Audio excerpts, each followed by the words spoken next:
Ya, kita lanjutkan kembali. Tadi dari Kompolnas Mas Yusuf bilang pihak dari Peggy Setiawan harusnya punya juga nih scientific evidence bahwa Peggy bukan yang saya maksud itu untuk penyidik. harus bisa membuktikan itu bahwa untuk penyidik. Peggy enggak, tadi Anda menyebutkan bahwa Peggy juga punya alibi yang kuat begitu kan? Itu untuk penyidik, kan Peggy memberikan alibi. Ya. Penyidik harus bisa membuktikan bahwa alibinya itu tidak terbukti. Maka perlu didukung oleh scientific evidence. Oke. Nah, teknologi itu bisa dilakukan itu. Hanya tentu ini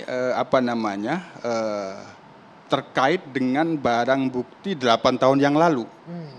Barang bukti 8 tahun lalu itu ada handphone yang dijadikan barang bukti.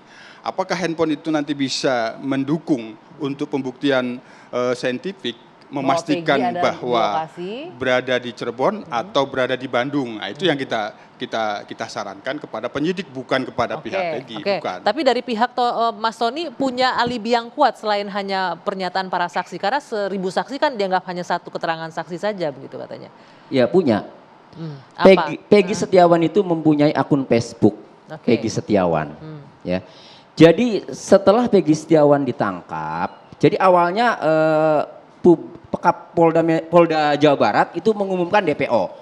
Andi, Dani, dan Peggy alias Peron dengan ciri-ciri semuanya tinggal di Banjarwangun DPO itu ya. Kemudian untuk Peggy alias Peron ciri-cirinya rambutnya keriting dan seterusnya. Kemudian ditangkaplah 21 Mei 2024. Nah, beda memang ciri-cirinya Peggy Setiawan dengan ciri-ciri DPO beda. Rambutnya keriting, ini yang lurus. Ini lurus Peggy Setiawan. Ya, tinggalnya juga tidak di Banjarwangun tapi di Kepongpongan. Ya, kecamatannya beda. Kalau DPO kecamatannya Mundu, kalau Peggy Setiawan kecamatannya Talun. Beda. Kabupatennya memang sama, ya satu kabupaten. Nah, kemudian setelah Peggy Setiawan ditangkap, itu publik netizen beramai-ramai mencari akun medsos dan muncullah di medsos itu ya statusnya Peggy pada di screenshooti oleh netizen. Ya, intinya dari status itu ya seperti statusnya ini. Ya. Ini akun milik Peggy Setiawan. Ini milik Peggy Setiawan. Ya. Ini milik Peggy Setiawan. Nah, boleh, sini saya bukain ya. Ini yang Anda bilang, ini profilnya. Ini punya Peggy Setiawan ini ya. Ya. Nah, ini statusnya. 12 Agustus 2016, ini Peggy Setiawan ini menuliskan status Bismillah on the way Bandung, Dewekan get tetek. Artinya Bismillah menuju perjalanan ke Bandung sendirian juga berani kan gitu. Ini bahasa Cirebon, tetek gitu ya. Nah, kemudian masih 12 Agustus 2016, alhamdulillah nyampe ya, nungguin jemputan lama bingit. Nah, artinya dia di Bandung. Nah, kemudian 16 Agustus, peristiwa ini kan Agustus. 27 Agustus. Nah, kemudian sampai 24 Agustus juga ya. Ini 17 Agustus mengais rezeki di kota orang. Artinya bukan di Cirebon. Nah, kemudian 24 Agustus Peggy Setiawan menuliskan status bahwa sini saya pegang biar Anda bisa pegang mic-nya.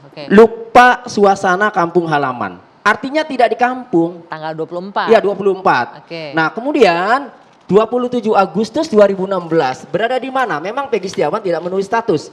Tetapi 1 September 2016 Peggy Setiawan menuliskan status begini. Ya Allah, saya nggak tahu apa-apa tentang masalah ini. Kenapa saya yang kena getahnya?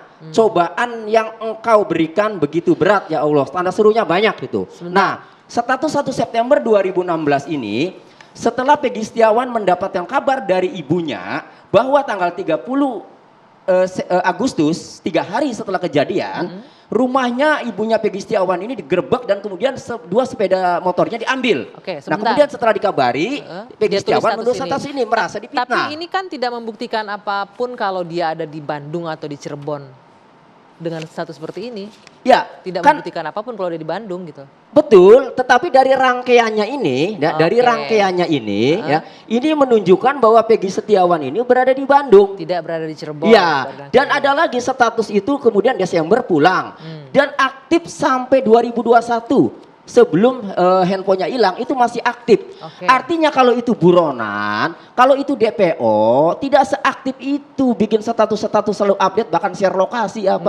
Nah, kemudian 1 minggu setelah kejadian ada polisi yang ngambil foto ya. Jadi namanya Pak Budi. Pak Budi itu datang ke rumahnya ibunya Peggy, menanyakan ke Ibu Kartini, "Mbak, ada fotonya Peggy tidak?" Ya, 1 minggu setelah kejadian ya. Kalau ngambil motor kan 3 hari setelah kejadian. Kata ibunya Peggy, ada di album. Difoto itu Bu, ya fotonya Peggy Setiawan yang dengan pagar ayu itu kiri kanannya itu dengan pagar ayu itu sebelah kiri namanya bibinya namanya Melinda, sebelah kanan yang agak kecil namanya Fatmawati, itu sepupunya Ibnu ya. Nah kemudian setelah difoto dimintalah fotokopi kartu keluarga, KTP nggak ada, akhirnya dikasih fotokopi kartu keluarga. Jadi polisi itu membawa memfoto foto itu yang pagar ayu ya, kemudian membawa kartu keluarga sudah. Nah, polisi sudah mempunyai foto, polisi sudah mempunyai alamat kepongpongan dalam kartu keluarga. Kenapa pada saat DPO tidak dicantumkan fotonya Peggy Setiawan tadi yang dapat itu? Jadi yang ingin Anda sampaikan bahwa ini sebenarnya alibi klien Anda cukup kuat ya, gitu ya? Kalau polisi itu yakin sejak awal. Oke. Saya menduga memang karena tidak yakin, sehingga DPO-nya juga ciri-cirinya berbeda dengan Peggy Setiawan. Bagaimana Pak Ari gitu. merespon ini ketika dijelaskan dengan runut bahwa Peggy itu tidak berada di Cirebon ketika kejadian dan bagaimana polisi juga mencari data ke rumah orang tuanya Peggy kemudian ditangkap? Respon saya simpel saja ya. Apa yang diuraikan oleh tadi kuasa hukum itu tadi, itu adalah bukti-bukti yang dia temukan berupa physical evidence maupun keterangan transaksi dan kemudian petunjuk yang semua untuk menunjukkan bahwa itu alibinya si Peggy. Ya. Nah, yang kita hadapi sekarang adalah penyidik mempunyai bukti-bukti yang menurut dia cukup kuat untuk menyatakan dia adalah Peggy. Nah sekarang kan tinggal debatnya kan pada ini Peggy yang benar atau Peggy yang enggak kan gitu. Sebentar Kalau kita dengar dua-duanya, ya kita nggak bisa menentukan mana yang benar. Itu nanti akan diuji di dalam pra-peradilan itu nanti. Gitu. Tadi Anda menyebutkan membuktikan bahwa ini adalah Peggy Setiawan atau bukan? Bukan membuktikan bahwa Peggy terlibat dengan perannya apa? Iya, inti pokoknya apa? Sekarang kan katanya kan salah tangkap itu bukan orangnya. Yang diperdebatkan sekarang baru itu kan. Tapi dari kacamata penyidik, kalau saya ya melihatnya ini, saya selalu melihatnya dari kacamata penyidik. Saya bukan profesor kayak Pak Jamin itu yang ahli pidana ya. Saya hanya praktek Pak penyidikan gitu loh. Ini Pak, masalah pokoknya adalah polisi sudah menyidik yang menentukan si Peggy ini adalah memang yang dulu dikejar itu dan kemudian bukti awalnya sudah cukup kuat menurut saya, makanya jadi tersangka. Sebentar Pak, ini juga menarik. Anda bilang bahwa Peggy adalah Peggy yang disebut sebelumnya, tapi disebutkan Mas Tony selama kejadian itu sampai 2021 aktif loh padahal di sosial. Apapun alibi yang disampaikan sama Pak kuasa hukum itu nggak salah bagi saya kalau memang itu benar ya. Nah tapi ini bukti-bukti itu tadi kalau cuma diomongkan di sini tidak ada nilainya. Betul. Bukti itu harusnya nanti dibawa ke peradilan, entah di pra peradilan atau di nanti pengadilan yang pokok gitu. Itulah nanti diadu gitu loh. Karena apa? Ya bukti yang bisa akan memutuskan nanti oleh hakim adalah yang digelar di persidangan. Itu. Tapi Pak Ali begini, sebentar Pak Yusuf.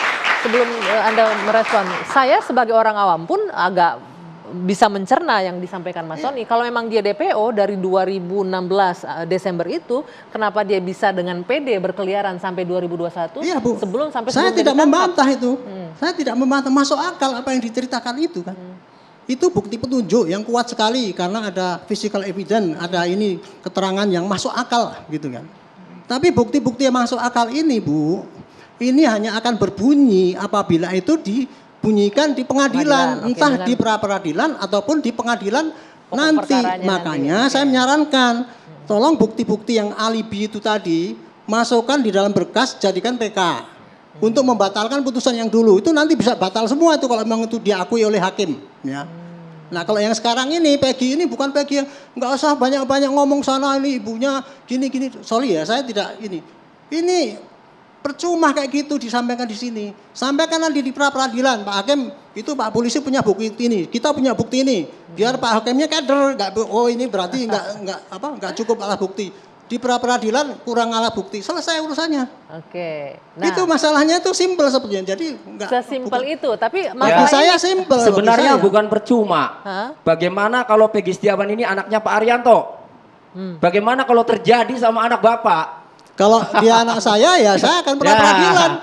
Saya pra peradilan, selesai urusannya, nggak usah ribut-ribut kemana-mana karena percuma Ya. saya ngomong-ngomong di depan umum yang gitu, bahwa Yang- ini nggak benar. Percuma Pak, ini saya bukannya menentang ya, saya menyarankan pada Anda ya, Anda itu sudah benar memperjuangkan itu. Cuman saya hanya memberi tunjuk, inilah cara-cara yang efektif Oke. dan efisien untuk memperjuangkan kepentingan Anda itu, Simpan gitu itu di loh. pengadilan, Jadi, jelas iya di pengadilan. Oke. Ya, namanya juga ini lagi dipanggil sebagai narasumber dan Ibu Iya, Anggianya iya. bukan hakim Pak Arianto. Betul. Ya harus dijawab lah, Nanti, biar betul. masyarakat paham, Digelarnya biar masyarakat nanti di tahu. pengadilan.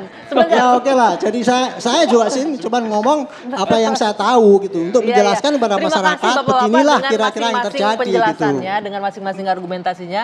Ini juga menjadi pelajaran untuk publik yang menyaksikan diskusi kita malam hari ini. Tapi kemudian kata Pak Ari, ini menarik nih, silakan perjuangkan di pra peradilan. Tapi di tengah upaya pra peradilan, polisi juga sibuk nih melimpahkan berkas ke kejaksaan. Gimana nanti akhirnya posisi hukumnya kalau saling kejar-kejaran? Nanti kita jawab sesaat lagi di Dua Sisi.